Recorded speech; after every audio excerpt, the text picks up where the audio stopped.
दोस्तों, आज की वीडियो में हम लोग बात करेंगे विशिष्ट शिक्षकों का सेवा निरंतरता के बारे में और पे प्रोटेक्शन के बारे में। जैसा कि आप सभी जानते हैं, शिक्षा विभाग के द्वारा एक प्रेस नोट जारी किया गया था दोस्तों, जिसमें कहा गया था कि सभी विशिष्ट शिक्षकों को वेतन संरक्षण यानी पूर्ण वेतन संरक्षण का लाभ मिलेगा। कब से मिलेगा? योगदान की तिथि से मिलेगा। तो सक्षमता 1 पास करके जो विशिष्ट शिक्षक बने हैं वो 1 जनवरी से 7 जनवरी के बीच में ज्वाइन किए होंगे। बहुत लोग सक्षमता 2 पास करने के बाद मार्च में ज्वाइन किए होंगे। सभी शिक्षकों को योगदान की तिथि से वेतन संरक्षण का लाभ दिया जाएगा और वेतन निर्धारण किया जाएगा। एक ये चीज़ क्लियर हो गया दोस्तों।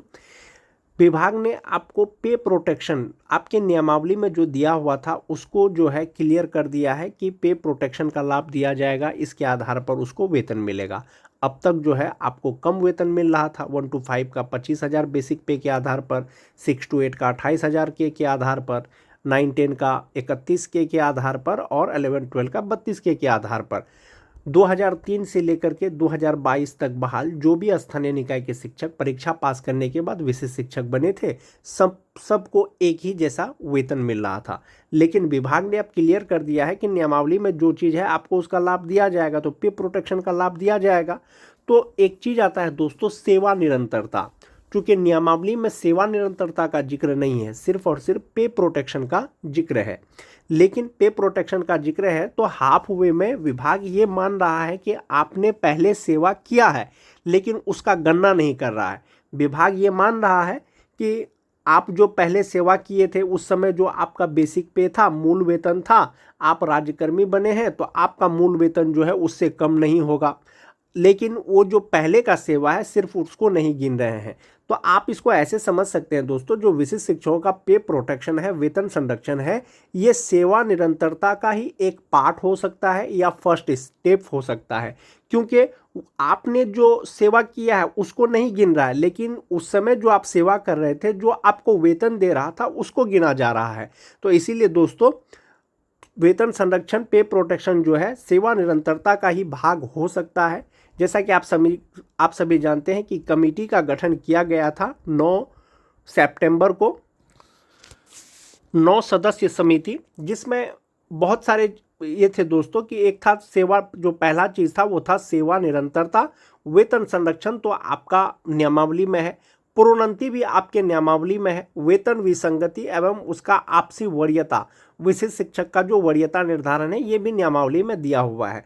तो मोस्ट इम्पोर्टेंट चीज़ हो गया आपका सेवा निरंतरता, प्रोन्नति और वरीयता निर्धारण। वेतन संरक्षण आपके नियमावली में था, वो दे दिया गया है।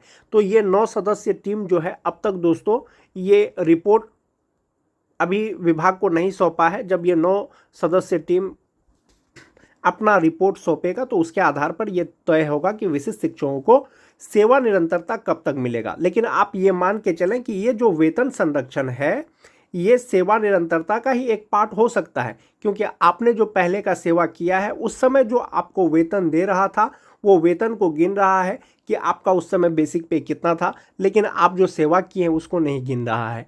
आने वाले समय में दोस्तों आपको पता चलेगा कब तक सेवा निरंतरता मिलेगा या नहीं मिलेगा। एक ये चीज़ हो गया। बहुत से शिक्षकों में ये संशय है कि वेतन निर्धारण जो किया जा रहा है, अक्टूबर का जो वेतन मिलेगा कितना मूल वेतन के आधार पर मिलेगा या कितना ग्रॉस सैलरी होगा। इसको आप इस चार्ट के माध्यम से समझ सकते हैं दोस्तों। जो 2003 के शिक्षक हैं, 1 जनवरी को अगर वो नियोजित रहते तो उनका बेसिक पे 31,340 रुपया होता। चूँकि वो विशिष्ट शिक्षक बन गए हैं, इसके आसपास का जो इंडेक्स होगा वो 31,670 रुपया होगा। जो 2006 के शिक्षक हैं, 1 जनवरी 2025 को उनका 30,420 रुपया होता बेसिक पे, और 30,420 के आसपास का जो बेसिक पे होता है वो 30,750 रुपया होता है। 2008-10 के जो शिक्षक हैं 28,660 रुपया होता है। विशिष्ट बनने के बाद उनका 28,980 रुपया हो जाएगा। उसी तरह से जो दक्षता अनुत्तीर्ण है, दक्षता अनुत्तीर्ण का मतलब हुआ कि बहुत से शिक्षक ऐसे होंगे, नियोजित शिक्षक छठा फेज को छोड़ करके, जिनका बेसिक पे 25,000 से बहुत कम होगा, लेकिन परीक्षा पास करने के बाद वो विशिष्ट शिक्षक बने हैं तो उनका कम से कम बेसिक पे 25,000 रुपया हो जाएगा। उसके बाद है दोस्तों 2014 के जो 1 to 5 के शिक्षक हैं, 27,010 रुपया नियोजित रहते हुए होता। विशिष्ट बनने के बाद जनवरी 2025 से उनका 27,320 रुपया बेसिक पे होगा। और जो बीएड किए हुए शिक्षक थे दोस्तों 1 to 5 का 16,830 रुपया उनका बेसिक पे था, छठा फेज वाले 2022 वाले, और उनका 25,000 रुपया हो गया है। और सबसे ज़्यादा जो फायदा हुआ है दोस्तों वो 1 to 5 डीएलएड और बीएड वो 6th फेज को हुआ है। चूँकि बीएड वाले का बेसिक पे 16,830 रुपया था, और जहाँ तक बात डीएलएड का है उनका 23,280 रुपया होता। चूँकि वो विशिष्ट शिक्षक बन गए हैं तो उनका बेसिक पे सीधा 25,000 रुपया हो गया है। और 1 जुलाई 2025 को सक्षमता 1 पास करने वाले शिक्षक को इंक्रीमेंट मिल गया है, तो छठा फेज वाले को 25,750 रुपया बेसिक पे हो गया है। ये चार्ट है दोस्तों जिसके माध्यम से आप देख सकते हैं कि ईयर के अनुसार आपका बेसिक पे कितना होगा। जो 2014 के 6 to 8 के शिक्षक थे 29,410 रुपया उनका बेसिक पे होता, इसके आसपास का बेसिक पे 29,700 रुपया हो जाएगा। जो अनट्रेन थे 28,550 रुपया होता, इनके आसपास का 28,840 रुपया हो जाएगा। तो इस प्रकार से दोस्तों 1 to 5, 6 to 8 दोनों प्रकार के जो शिक्षक हैं उनका जो वेतन निर्धारण होगा किस बेसिक पे होगा वो आप यहाँ पर देख सकते हैं। जो विशिष्ट शिक्षक हैं दोस्तों 2003 से लेकर के 2022 तक बहाल जो भी शिक्षक हैं, एक तो ये हो गया कि नियोजित रहते हुए उनका वेतन, एक हो गया कि वेतन संरक्षण के साथ उनका वेतन, एक हो गया सेवा निरंतरता के साथ उनका वेतन। तीनों तरह से आपको जो है वेतन कैलकुलेट करके बताऊंगा दोस्तों। जो 2003 से लेकर के 2005 तक के शिक्षक हैं उनका बेसिक पे इंडेक्स 14 के अनुसार जनवरी 2025 से 31,340 रुपया होता है। इसमें डीए 58% 18,177 रुपया हो जाएगा। एचआरए 5% के अनुसार 1,567 रुपया हो जाएगा। मेडिकल 1,000 रुपया हो जाएगा और इनका एनपीएस अकाउंट में जमा होगा, ईपीएफ अकाउंट में जमा होगा 3,600 रुपया। और इनका जो ग्रॉस सैलरी होता है दोस्तों वो 55,684 रुपया होता है और इन हैंड सैलरी उनको हो जाता है 50,284 रुपया। यानी जो नियोजित शिक्षक हैं दोस्तों अक्टूबर का जो उनको इन हैंड सैलरी मिलेगा 2003 से 5 तक का उनको मिलेगा 50,284 रुपया। जो विशिष्ट शिक्षक बन गए हैं सक्षमता 1 पास करने के बाद या सक्षमता 2 पास करने के बाद, ये जो इंडेक्स 14 है दोस्तों, ये इंडेक्स 14 इंडेक्स 9 में फिट आएगा। ये 31,340 रुपया जो बेसिक पे था वो 31,670 रुपया हो जाएगा। इसमें जब आप 58% डीए लगा देंगे 18,369 रुपया हो जाएगा। 5% एचआरए लगा देंगे 1,584 रुपया हो जाएगा। मेडिकल लगा करके और आपका जो एनपीएस अकाउंट में जमा होगा वो 12,009 रुपया जमा होगा। और आपका जो ग्रॉस सैलरी होगा यानी टोटल सैलरी होगा वो 59,598 रुपया हो जाएगा और इन हैंड सैलरी हो जाएगा 47,589 रुपया। यानी जो सक्षमता 1 या सक्षमता 2 पास करके जो विशिष्ट शिक्षक बने हैं 2003 से लेकर के 2005 तक का अक्टूबर का जो वेतन मिलेगा इन हैंड सैलरी वो 47,589 रुपया मिलेगा। 58% डीए 5% एचआरए के अनुसार जो 2003 से लेकर के 5 तक के शिक्षक हैं। और मान जाइए कि कमेटी की रिपोर्ट के आधार पर आपको सेवा निरंतरता मिल जाता है, तो सेवा निरंतरता मिलेगा दोस्तों तो आपका पूर्व का सेवा का गणना होगा। पहले आपको इंडेक्स 14 के अनुसार वेतन मिल रहा था तो अभी भी इंडेक्स 14 के अनुसार वेतन मिलेगा।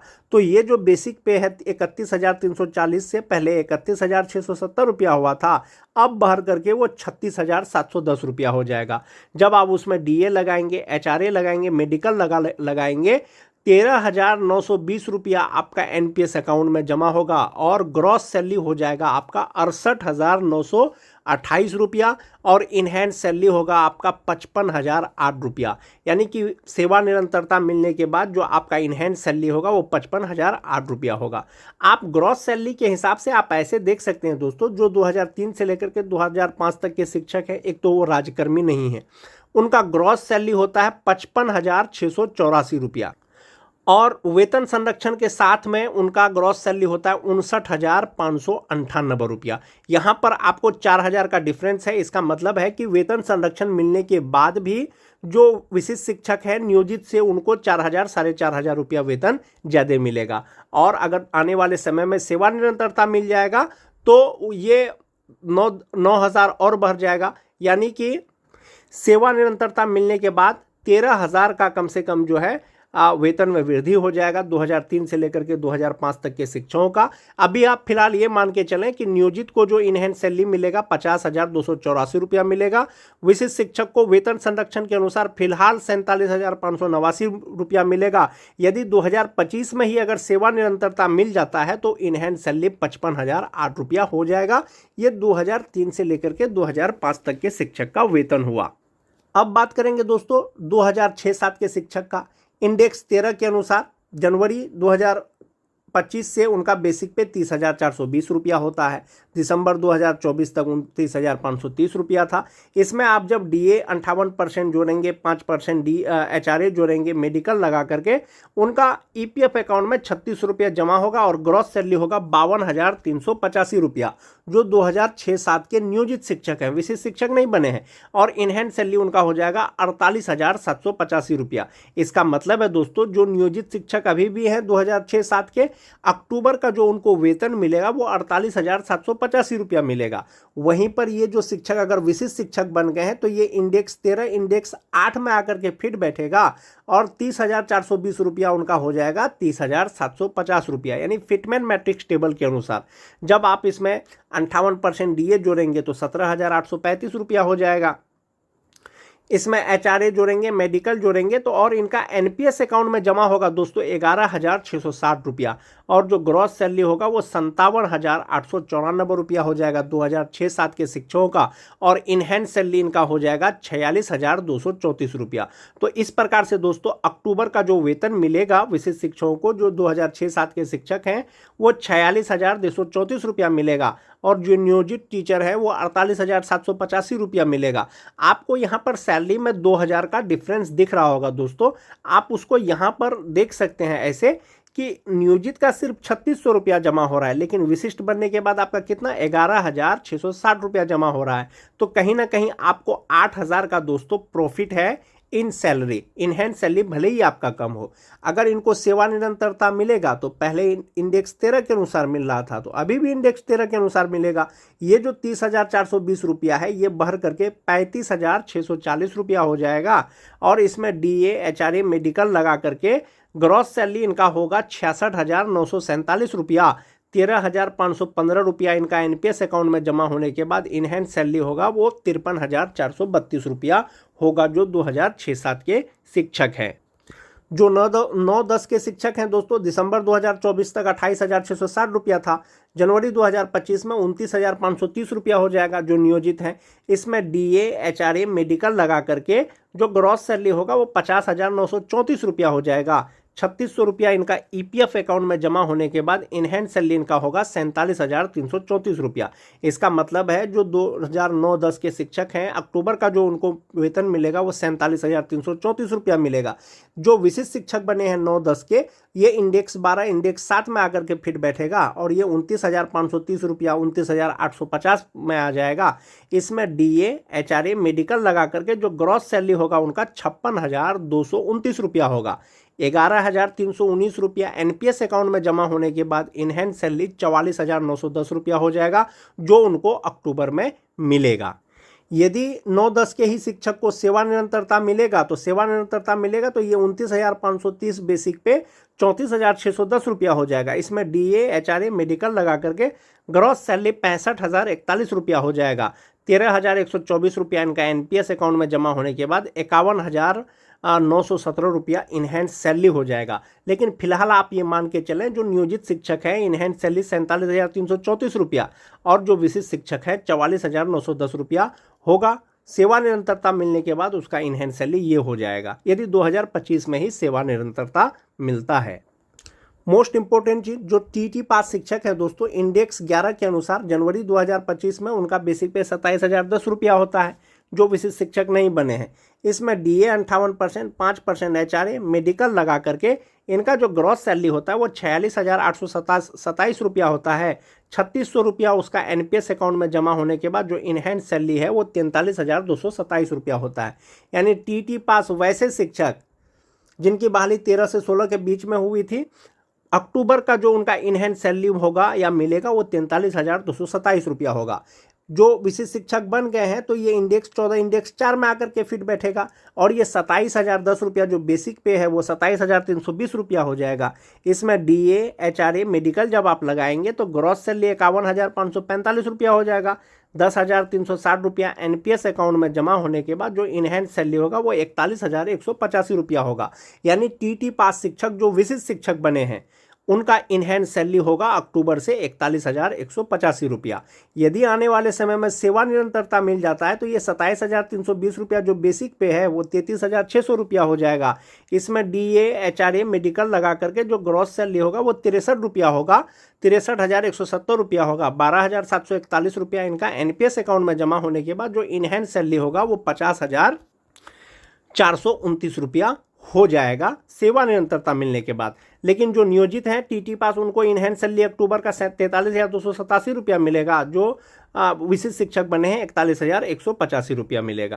जो छठा फेज के शिक्षक हैं दोस्तों इंडेक्स 3 के अनुसार 22,600 रुपया उनका होता है बेसिक पे जो नियोजित हैं। इसमें DA HRA मेडिकल लगा करके ग्रॉस सैलरी 39,638 रुपया होता है। 3,600 रुपया उनका EPF अकाउंट में जमा होने के बाद जो इनहैंस सैलरी होता है वो 36,038 रुपया होता है। वेतन संरक्षण के साथ जब इसका वेतन निर्धारण होगा तो 25,750 रुपया 1 जुलाई 2025 से इनका बेसिक पे होगा। इसमें DA HRA मेडिकल लगा करके ग्रॉस सैलरी 48,638 रुपया हो जाएगा। 9,764 रुपया उनका NPS अकाउंट में जमा होने के बाद जो इनहैंस सैलरी होगा वो 38,874 रुपया होगा। यदि सेवा निरंतरता मिलेगा तो ये 25,750 रुपया 26,520 रुपया हो जाएगा। DA HRA मेडिकल लगा करके ग्रॉस सैलरी 50,064 रुपया होगा। 10,056 रुपया NPS अकाउंट में जमा होने के बाद इनहैंस सैलरी 40,008 रुपया होगा। तो छठा फेज के जो बेसिक ग्रेड के शिक्षक हैं दोस्तों जो नियोजित हैं उनका इनहैंस सैलरी 36,038 रुपया हो जाएगा। जो विशिष्ट शिक्षक बन गए हैं उनका 38,874 रुपया हो जाएगा। तो इस प्रकार से दोस्तों अक्टूबर महीने का जो इनहैंस सैलरी होगा जो छठा पेज वाले हैं वो इतना होगा, विशिष्ट का इतना होगा, नियोजित जो TT पास शिक्षक हैं दोस्तों विशिष्ट का 41,185 रुपया और नियोजित का 43,227 रुपया। जो 2003-5 के हैं नियोजित का 50,284 रुपया और विशिष्ट का 47,589 रुपया। ये इनका इनहैंस सैलरी होगा। और जिस प्रकार से विभाग के द्वारा निर्देश दिया गया है दोस्तों वेतन निर्धारण के उपरांत अक्टूबर का जो वेतन मिलेगा इनहैंस सैलरी विशिष्ट शिक्षकों का वेतन संरक्षण के साथ में वो इतना